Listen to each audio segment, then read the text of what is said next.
అధికారులు అభివృద్ధి సంక్షేమ పథకాల అమలులో ప్రభుత్వానికి ప్రజలకు మధ్య వారధిలా పనిచేయాలని రాష్ట్ర వైద్యారోగ్య శాఖ మంత్రి దామోదర రాజనరసింహ అన్నారు.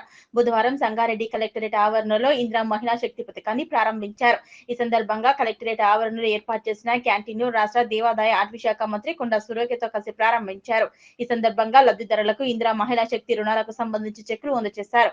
అనంతరం కలెక్టరేట్ లో జిల్లాలో 6 గ్యారంటీల అమలు, వివిధ శాఖల పనితీరుపై వైద్యారోగ్య శాఖ మంత్రి దామోదర రాజనరసింహ, అటవీ దేవాదాయ శాఖ మంత్రి కొండా సురేఖలు శాఖల వారీగా సమీక్షించారు.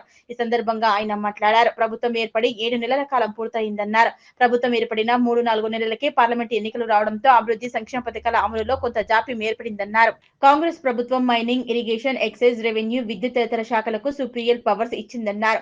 ఆయా శాఖల్లో అక్రమాలకు తావు లేకుండా ప్రభుత్వానికి ఆదాయం వచ్చేలా, ప్రజలకు మేలు జరిగేలా ప్రభుత్వం పనిచేస్తున్నట్లు తెలిపారు. అక్రమ మైనింగ్ పై తెలంగాణ ప్రభుత్వం ఉక్కుపాదం మోపుతుందని, అధికారులు బాధ్యతగా వ్యవహరించాలని మంత్రి దామోదర తెలిపారు. ప్రభుత్వం అమలు చేస్తున్న 6 గ్యారంటీలు విద్య, వైద్యం, సీజనల్ వ్యాధులు, త్రాగునీరు, రుణమాఫీ, నూతన రుణాల పంపిణీ, చేనేత కార్మికుల సమస్యలు, గృహజ్యోతి పథకం, ఆర్టీసీ, విద్యాశాఖ, municipal, excise, Panchayati Raj, mission Bhagiratha, దేవాదాయ, వన మహోత్సవం, నిమ్స్ భూసేకరణపై సమీక్ష నిర్వహించారు. తెలంగాణ ప్రభుత్వం వచ్చి 7 మాసాలు అయ్యిందని, 7 మాసాల నుంచి చేపట్టిన సంక్షేమ అభివృద్ధి కార్యక్రమాలకు ప్రజలకు అందించాలని, అధికారులు దశల వారీగా కృషి చేయాలన్నారు. ముఖ్యంగా 6 గ్యారంటీల అమలుకు అధికారులు ప్రతి నెల లేదా 2 నెలలకోసారి సమీక్ష నిర్వహించుకున్నాం. ప్రభుత్వం నుంచి ప్రజలకు ఏమేమి అందిస్తున్నాం, ఇంకా ఏమేమి అందించాలని శాఖల వారీగా మినిట్స్ రాసుకొని అమలు చేయాలని సూచించారు. అంతేకాకుండా అక్రమ మైనింగ్ చేసినా కఠిన చర్యలు తీసుకుంటామని, దానికోసం జిల్లాలో టాస్క్ ఫోర్స్ కమిటీని ఏర్పాటు చేశామన్నారు. అక్రమ మైనింగ్ తో పాటు ప్రభుత్వ భూముల ఆక్రమణలపై కూడా చర్యలు తీసుకోవాలని ఆదేశించారు. వైద్యారోగ్య శాఖ సిబ్బంది పనితీరుపై నిరంతరం నిఘా ఏర్పాటు చేసి రోగులకు ఎలాంటి ఇబ్బందులు తలెత్తకుండా చూడాలని, సీజనల్ వ్యాధుల పట్ల అప్రమత్తంగా ఉండాలన్నారు. ఈ సమీక్షలో అటవీ పర్యావరణ శాఖ మంత్రి కొండా సురేఖ మాట్లాడుతూ, వన మహోత్సవ కార్యక్రమంలో భాగంగా దేవాలయ భూముల్లో దేవాలయ ఉపయోగపడే విధంగా అవసరమైన మొక్కలు పంపిణీ చేసి నాటించాలన్నారు. దేవాదాయ శాఖకు చెందిన భూములు ఆక్రమణలకు గురికాకుండా జిల్లా యంత్రాంగం ప్రత్యేక చర్యలు తీసుకోవాలని, దేవాదాయ భూముల సర్వే జరిపి హద్దులు ఏర్పాటు చేయాలని అధికారులకు ఆదేశించారు. ప్రభుత్వ పథకాలను ప్రజలకు వద్దకు తీసుకువెళ్లే బాధ్యత అధికారులదే అని, ప్రజాధనం దుర్వినియోగం కాకుండా అర్హులకు అన్ని ప్రభుత్వ పథకాలు అందించాలన్నారు. ముఖ్యమంత్రి ఆదేశాలు పాటించాలని, ప్రభుత్వ ఆశయాలకు అనుగుణంగా అధికారులు పనిచేయాలని తెలిపారు. ఈ కార్యక్రమంలో టీజీఐడీసీ చైర్మన్ నిర్మలా జగ్గారెడ్డి, కలెక్టర్ వల్లూరు క్రాంతి, ఎంపీలు రఘునందన్ రావు, సురేష్ శెట్కర్, ఎమ్మెల్సీ యాదవరెడ్డి, ఎమ్మెల్యేలు చింత ప్రభాకర్, మాణిక్రావు, సంజీవరెడ్డి, డీసీసీబీ అధ్యక్షులు చిట్టి దేవేందర్ రెడ్డి, అడిషనల్ కలెక్టర్ చంద్రశేఖర్, వివిధ శాఖల అధికారులు పాల్గొన్నారు. త్రాగునీటి వ్యవస్థ ఇవన్నిటిపైన సమీక్షించుకుందాము.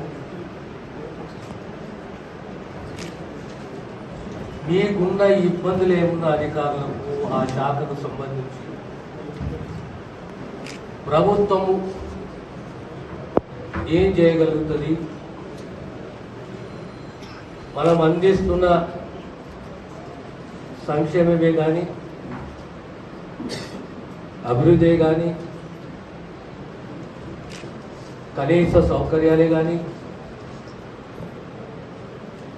అన్నీ కూడా ప్రజలకు అందాలే. ఆ దిశగా జిల్లా యంత్రాంగం కృషి చేయాలి. సమీక్షలో కొద్దిగా ఎలక్షన్స్ 3 మాసాలు, పార్లమెంట్ ఎలక్షన్స్, గతంలో కొత్తగా ప్రభుత్వం ఏర్పడ్డది, సుమారు 5-6 నెలలు కొద్ది జాప్యం జరిగినా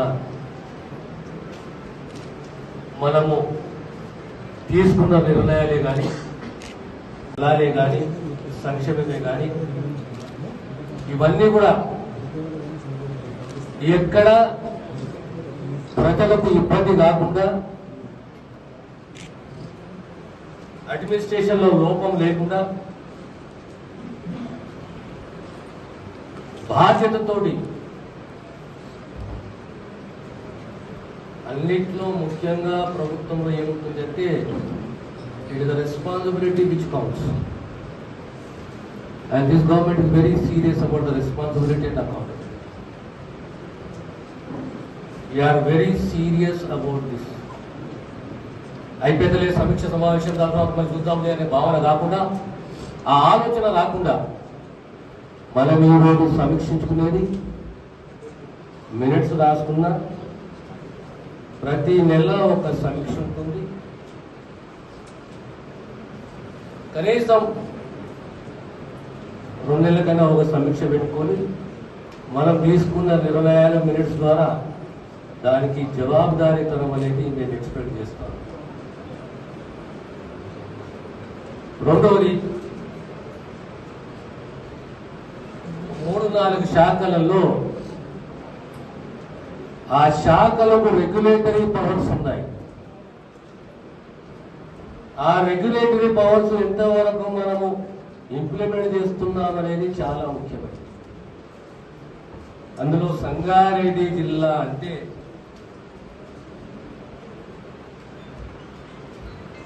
సంపద పెరిగింది, ల్యాండ్ వాల్యూ పెరిగింది,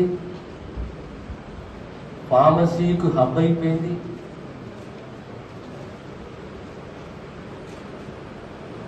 So revenue has a regulatory power, tax has a regulatory power, mines से गानी, क्रशर से गानी, पीसीबी व्यवस्था व्यवहार में गानी, लैंड से गानी, लेआउट से गानी, ప్రభుత్వ భూములే గాని అన్నిటిని రెగ్యులేట్ చేసే ప్రయత్నం చేశాము. ఒక స్థాయిలో మనకు ఒక పాజిటివ్ జవాబు అనేది మనకు వచ్చింది.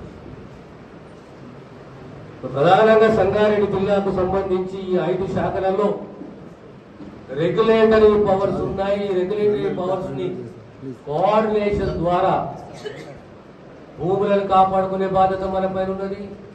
పీసీబీ వ్యవహారం కరెక్ట్ నడవాలి, ఆ బాధ్యత మన పైన ఉన్నది. ఇల్లీగల్ మైనింగ్ ని ఆపే బాధ్యత మన పైన ఉన్నది. ఇల్లీగల్ ట్రాన్స్పోర్టేషన్ అంటే ట్రాన్స్పోర్ట్ అథారిటీస్ గతంలో ఏ రకంగా లేదా టాస్క్ ఫోర్స్ ద్వారా మనం కొన్ని పనులు చేయించాము. అదే పద్ధతిలో వైద్య శాఖనే కానీ, విద్యాశాఖనే కానీ, వ్యవసాయ రంగమే కానీ, విద్యకు వైద్యకు సంబంధించి కనీస సౌకర్యాలు ముందు మన ఆలోచన విధానంలో మార్పు రావాలి. మార్పు ఎలాంటిది రావాలంటే ఈ ప్రధానంగా 5-6 శాఖలకు సంబంధించిన జిల్లా అధికారులు ఎప్పటికీ టూర్ చేస్తూ ఉండాలి, ఇన్స్పెక్షన్లో ఉండాలి. మీరు ఎంత టూర్ చేసి ఎన్ని ఇన్స్పెక్షన్లు చేస్తే వ్యవస్థ అంత బాగుపడుతుంది.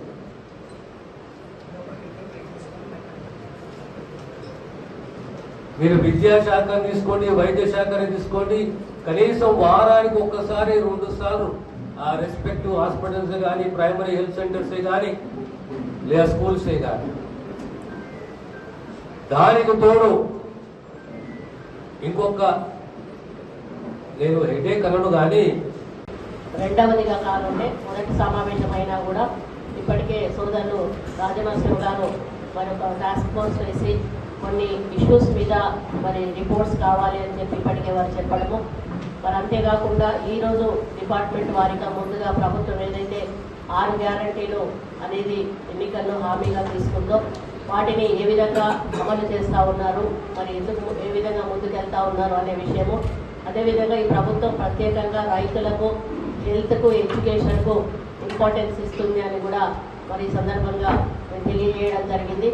ఇవన్నీ కూడా డిపార్ట్మెంట్ వారీగా చర్చించడానికి ఈరోజు మనందరం కూడా ఇక్కడ కూర్చున్నాము. కాబట్టి బ్రీఫ్గా ఏదున్నా కూడా మరి పాయింట్ వైజ్గా మీరు త్వరగా ఆ యొక్క ఇష్యూస్ ఏదైతే ఉంటాయో మా దృష్టికి తీసుకొస్తే మేము మళ్ళీ క్రాస్ చెక్ చేసుకోవడానికి వేసే క్వశ్చన్స్కు కూడా మీరు ఆన్సర్ ఇవ్వడానికి రెడీగా ఉండండి. ఒకటి మాత్రం ఏం చెప్తా ఉన్నాను అంటే ఏదో మేము అడిగాం కదా అని ఏదో ఒక ఆన్సర్ చెప్పి వదిలేయడం కాదు. మీకు కరెక్ట్గా తెలుసుంటే చెప్పండి, లేదు అని అంటే తెలుసుకొని చెప్తామని చెప్పండి. అంతేగాని ఏదో ఫాల్స్ ఫిగర్ చెప్పేసి ఇక్కడ మర్చిపోదాం అనేటువంటిది మాత్రం కరెక్ట్ కాదు. అటువంటివి ఏమైనా జరిగితే తప్పనిసరిగా కలెక్టర్ గారు అధికారుల మీద చర్యలు తీసుకోవడం జరుగుతుంది, క్రాస్ చెక్ కూడా చేసుకోవడం జరుగుతుంది. కాబట్టి అధికారులందరూ కూడా కరెక్ట్ ఇన్ఫర్మేషన్ తోటి ఇక్కడికి రావాలి, కరెక్ట్ ఇన్ఫర్మేషన్ మంత్రులకు ఇవ్వాలి. ఏదున్నా కూడా మళ్ళీ మీరు డౌట్ ఏదైనా రేస్ చేసినప్పుడు కరెక్ట్ ఆన్సర్ చేయాల్సిన బాధ్యత మేము ఉందని తెలియజేసుకుంటూ మరి ఏదైతే ఇప్పుడు మంత్రి గారు ముందుగా కోరారో కలెక్టర్ గారిని ఆ ఇష్యూస్ మీద రిపోర్టు అడగవలసిందిగా వారిని విజ్ఞప్తి చేస్తూ వీలైనంత త్వరగా ఆన్సర్స్ చేయండి, టైం ఎక్కువగా ప్రొలాంగ్.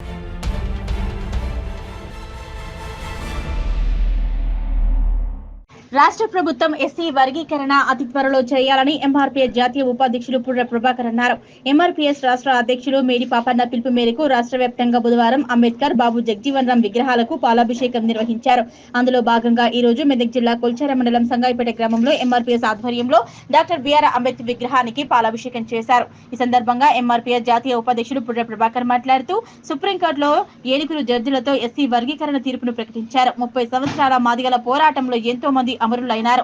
అమరవీరుల అందరికీ పాదాభివందనాలు తెలుపుతూ తెలంగాణ రాష్ట్ర ముఖ్యమంత్రి రేవంత్ రెడ్డి తక్షణమే ఎస్సీ వర్గీకరణ చేయాలని విజ్ఞప్తి చేశారు.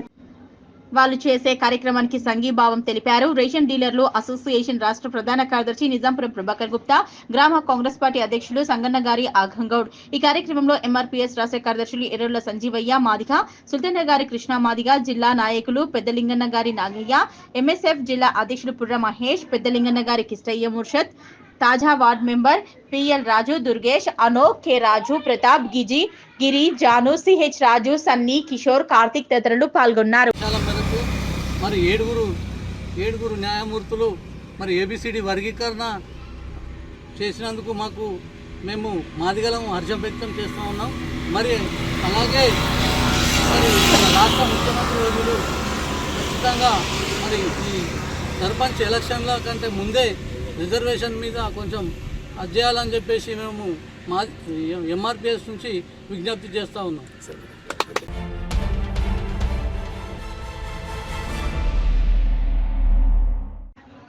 సిద్దిపేట జిల్లా గజ్వేల్ మండల కేంద్రంలో ఎస్సీ ఎస్టీ వర్గీకరణకు వ్యతిరేకంగా మాల మహానాడు బీఎస్పీ ఆధ్వర్యంలో స్వచ్ఛందంగా బంద్కు పిలుపునిచ్చారు.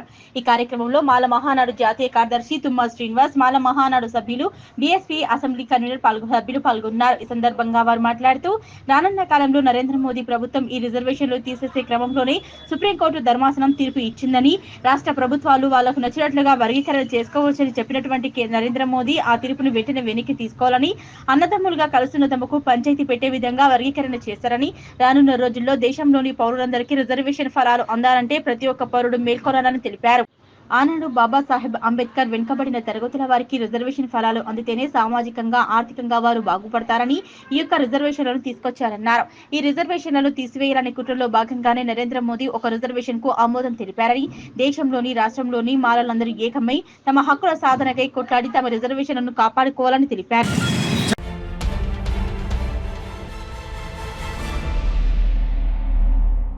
శవానికి కుల బహిష్కరణ చేశారు. అంత్యక్రియలకు రాని కులస్తులు కులం పేరుతో మానవత్వం మంట కలిపారు. పలుమార్లు పోలీసు ఉన్నత అధికారుల దృష్టికి తీసుకువెళ్లినా ఉపయోగం లేని సమస్యగా మారింది. తన కుటుంబ సభ్యులు చనిపోయిన బాధలో కుటుంబ సభ్యులు ఉంటే కనీసం ఏమైంది అని పలకరింపుకు దూరమైనారు కుటుంబ సభ్యులు. దీంతో రోధిస్తున్నారు ఆత్మీయ బంధువులు. బండమీది సాయిలు బొప్పాపూర్ గ్రామంలోని అక్బర్పేట, భూంపల్లి జిల్లా సిద్దిపేట వాసి భూ తగాదాల అనే కారణాలతో కుల బహిష్కరణ చేశారు. బహిష్కరణ అయినా ఇంటి దగ్గరకు వెళ్లకూడదని, వెళ్లిన వారితో మాట్లాడినా 5,000 జరిమానా విధిస్తామని అంటున్నారు కుటుంబ సభ్యులు. ఆఖరికి వీధి కుక్క చనిపోయిన మానవత్వంతో దానిని బయటకు పారేస్తాం. మానవత్వం లేని సమాజంలో ఇంకా బ్రతుకుతున్నామా? తమకు జరిగిన సంఘటనతో మరెవరికి జరగకూడదని కులం బహిష్కరణ పేరుతో తమను వేధిస్తున్నారన్నారు కుటుంబ సభ్యులు. చనిపోయిన వ్యక్తి బొప్పాపూర్ తాజా మాజీ సర్పంచ్ మరిది అవటం గమనార్హం. మా బంధువులు బొప్పాపూర్ గ్రామం మా బంధువులు నిన్న మధ్యాహ్నము 12:30 నుంచి 1 గంట మధ్యలో చనిపోయిండ్రు. చనిపోయినప్పుడు మా చిన్నమ్మ, మా చెల్లె ఇద్దరు ఉన్నారు అక్కడ. మా చిన్నాన్న చనిపోతే వాళ్ళిద్దరూ రండి మా నాన్న చనిపోయిందని మొత్తం నెత్తి కొట్టుకొని ఏడుస్తుంటే కూడా ఎవ్వరు కనీసం వచ్చి కింద పడుకోబెట్టే పరిస్థితిలో లేరు ఈ గ్రామ కులస్తులు. మనము ఎక్కడే కానీ మన ఇంట్లో ఒక ఎల్క చనిపోతే అసొంటిది మనం దాన్ని తీసేసేదాకా మనకు మనసున పట్టది. అంటే ఇదని తీసి అక్కడ పారేయాలి ఒక పక్కన అన్నట్టు మనం అనుకుంటాము. పక్కన ఒక కుక్క చనిపోతే ఎవరినో పిలిపించుకొని ఆ కుక్కను తీసేపించుకుంటాము.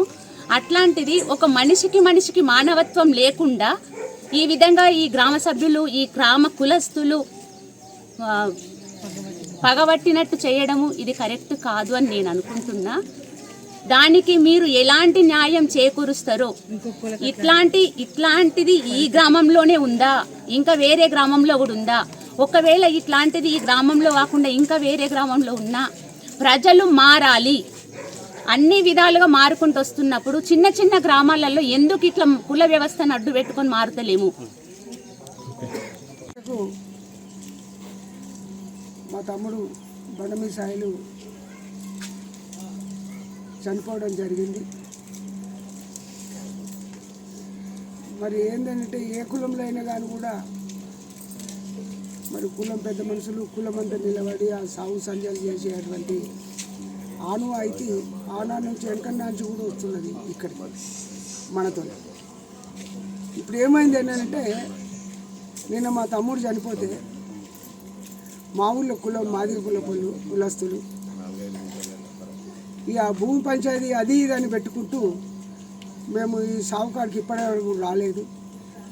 భూమి మీద చనిపోయిన శవాన్ని లేపి కూర్చోబెట్టుకునే మనిషి కూడా లేడు. ఆడోళ్ళే అటు ఇటు పొర్రించుకొని చేసుకుంటున్నారు.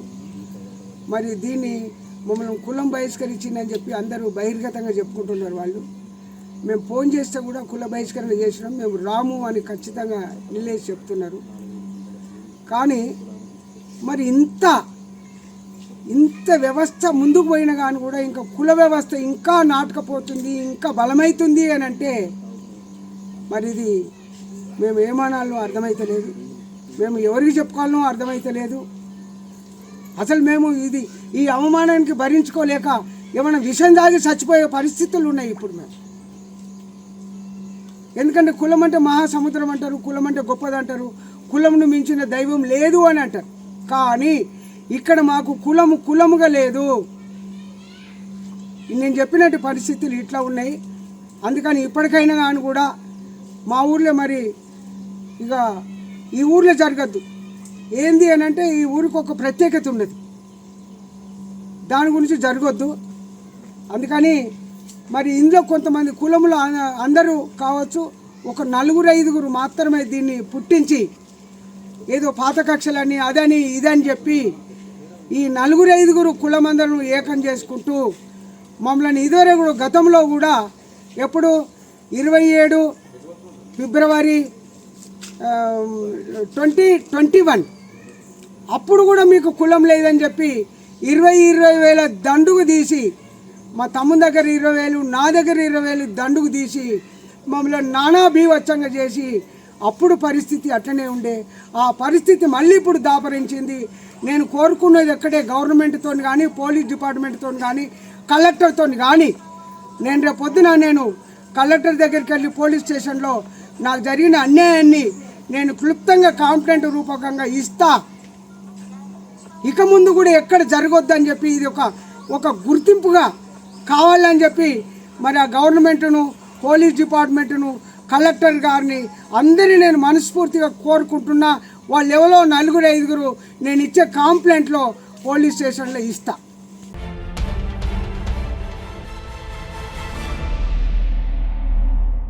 సిద్దిపేట జిల్లా దుబ్బాకలో ఎస్సీ దళిత సంఘాలు ఉదయం నుంచి బస్సు డిపోల ముందు బైఠాయించి బస్సులు రాకుండా బంద్ నిర్వహిస్తున్నారు. అదే కాకుండా వాణిజ్య వ్యాపార సంస్థలు కూడా బంద్లో భాగంగా మూతపడి కనిపిస్తున్నాయి. ఈ సందర్భంగా దళిత సంఘాల నాయకులు మాట్లాడుతూ ఓట్లు సీట్ల కోసమే నాయకులు వర్గీకరణ చేపట్టారన్నారు.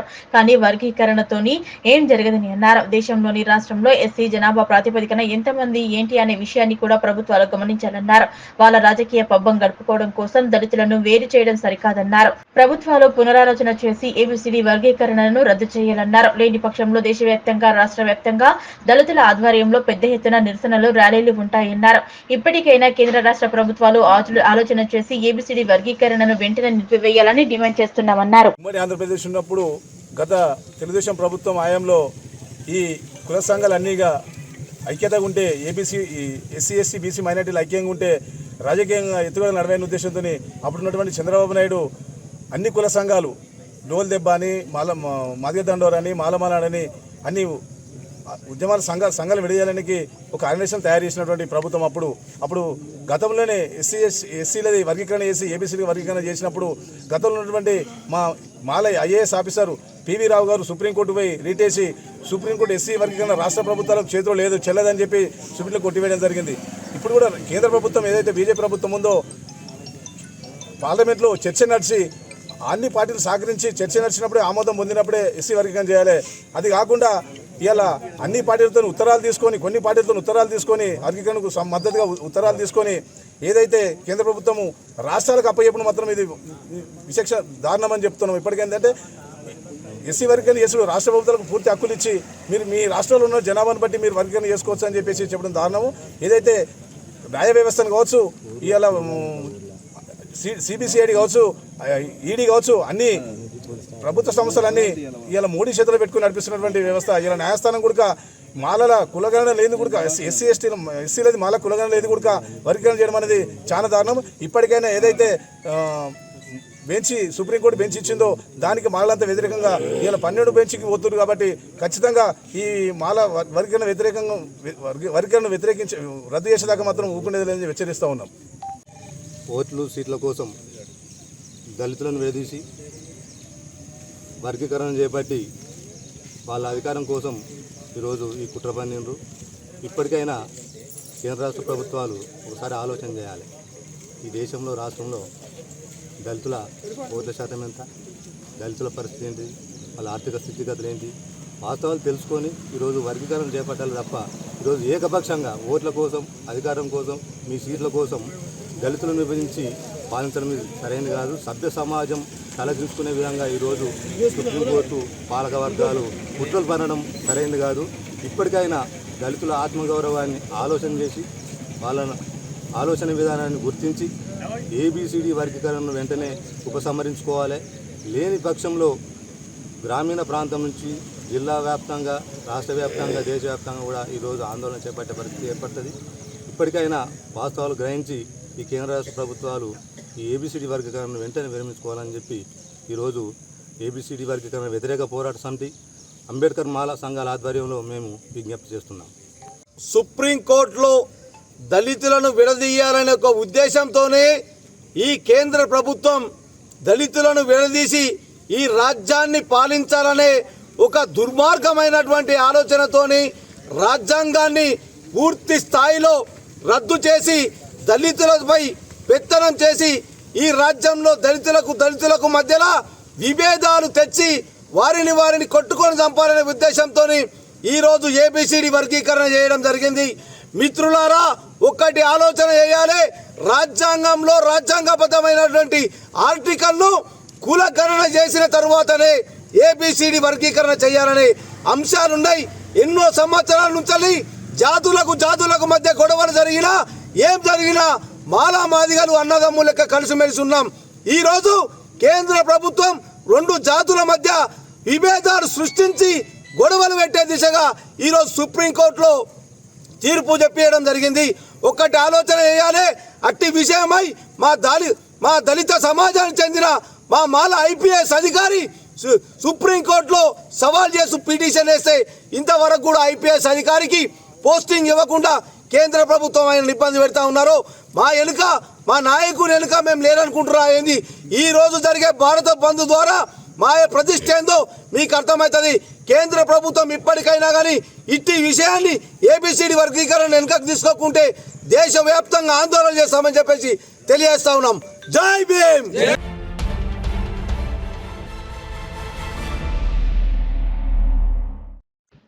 చిన్నశంకరంపేట మండల కేంద్రంలోని బీజేపీ పార్టీ కార్యాలయంలో ఏర్పాటు చేసిన మీడియా సమావేశంలో చిన్నశంకరంపేట బీజేపీ మండల శాఖ అధ్యక్షులు రాజు మాట్లాడుతూ రైతు రుణమాఫీ పూర్తి స్థాయిలో అమలు చేయాలని, ప్రతి ఒక్క రైతును ఆదుకోవాలని, ఎన్నికల సమయంలో కాంగ్రెస్ పార్టీ ఇచ్చిన హామీలన్నింటినీ కూడా నెరవేర్చాలని ఆయన డిమాండ్ చేశారు. రైతులకు రుణమాఫీ పూర్తి స్థాయిలో అమలు జరగకపోతే బీజేపీ ఆధ్వర్యంలో రైతుల పక్షాన పెద్ద ఎత్తున ఆందోళన కార్యక్రమాలు చేపడతామని ఆయన హెచ్చరించారు.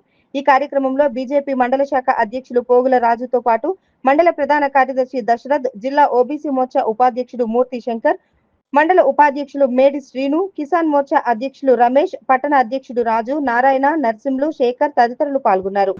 ఆ రోజు కాంగ్రెస్ పార్టీ అధికారంలోకి రాకముందు అనేక హామీలు ఇచ్చి రుణమాఫీ విషయంలో డిసెంబర్ 9వ తారీఖున ఎంతమంది రైతులు రుణాలు తీసుకున్నారో 2 లక్షల వరకు వాళ్ళందరి రుణాలు ఒకేసారి మాఫీ చేస్తా అని చెప్పి దాని తర్వాత అనేక మాటలు మార్చిన ఈ కాంగ్రెస్ ప్రభుత్వం, ఈ సీఎం రేవంత్ రెడ్డి గారు వెంటనే గద్దె దిగాలి, ఎందుకు అంటే రైతులను మోసం చేసినోడు ఎవ్వరూ బాగుపడలేదు. రైతు ఏడ్చిన రాజ్యం బాగుపడదు, ఎద్దేడ్చిన వ్యవసాయం బాగుపడదు. అట్లనే ఇంతమంది రైతులు ఏడ్పిస్తున్నారు కదా, ఈ కాంగ్రెస్ పార్టీ కానీ రేవంత్ రెడ్డి గారు కానీ తప్పకుండా రైతుల ఉసురు అనేది మీకు తరుగుతుంది. దాదాపు ఒక 100 మందిని తీసుకుంటే అందులో 30 నుంచి 40 మందికి ఈరోజు రుణమాఫీ కాలేదు. రేవంత్ రెడ్డి గారు చీఫ్ మినిస్టర్ గారు అనేక ప్రెస్ మీట్లలో కానీ లేకపోతే అనేక మీటింగ్లలో కానీ ఎక్కడ పడితే ఉదాహరణకు మా మెదక్ వచ్చినప్పుడు ఏడుపాయల వనదుర్గ సాక్షిగా, మెదక్లో ఉన్న చర్చి సాక్షిగా అనేక ప్రమాణాలు చేసిండు, వాగ్దానాలు ఇచ్చిండు. మొన్నటికి మొన్న ప్రెస్ మీట్లో రైతుల పాస్బుక్లను బేస్ చేసుకొని మాత్రమే మేము రుణమాఫీ చేస్తాం, రేషన్ కార్డులకు కాదని చెప్పిండు. కానీ ఎప్పుడైతే గ్రౌండ్ లెవెల్కి వచ్చిందో ఇక్కడ రేషన్ కార్డులకు లింకు పెట్టి ఒక రేషన్ కార్డు మీద ఒకరికే మాఫీ చేస్తాం, ఇంకోళ్ళకు మాఫీ చేయమంటున్నారు. గత ప్రభుత్వం 10 ఏళ్ళు ఒక రేషన్ కార్డు ఇచ్చిన దిక్కు లేదు, వీళ్ళు వచ్చి 8 ఏళ్ళని వీళ్ళు ఇచ్చిన ఒక రేషన్ కార్డు దిక్కు లేదు. 10 ఏళ్ళలో ఎంతమందికి పెళ్లిళ్ళు అయినాయి, ఎన్ని సపరేట్ సంసారాలు అయినాయి. ఇలాంటివన్నీ ప్రజల మీద ఎంత ఎఫెక్ట్ చూపిస్తాయి. ఒకటి మీరు గుర్తుపెట్టుకోవాలి, ఎన్నో కుటుంబాలు సపరేట్ అయినప్పుడు వాళ్ళకి వాళ్ళు భూములు పంచుకున్నప్పుడు రేషన్ కార్డులు ప్రభుత్వం ఇవ్వకుండా ఈరోజు రేషన్ కార్డుకు లింకు పెట్టడం ఎంతవరకు సమంజసం? అట్లనే చెప్తా ఉన్నా, సీఎం గారు ఒక స్టేట్మెంట్ ఇస్తారు, వ్యవసాయ శాఖ మంత్రి తుమ్మల నాగేశ్వరరావు గారు ఒక స్టేట్మెంట్ ఇస్తారు, సిఎస్ గారు శాంతి కుమార్ మేడం గారు ఒక స్టేట్మెంట్ ఇస్తారు, దాని తర్వాత కలెక్టర్లు ఒక స్టేట్మెంట్ ఇస్తారు, అగ్రికల్చర్ ఆఫీసర్ ఒక స్టేట్మెంట్ ఇస్తారు, బ్యాంక్ అధికారులు ఒక స్టేట్మెంట్ ఇస్తాడు.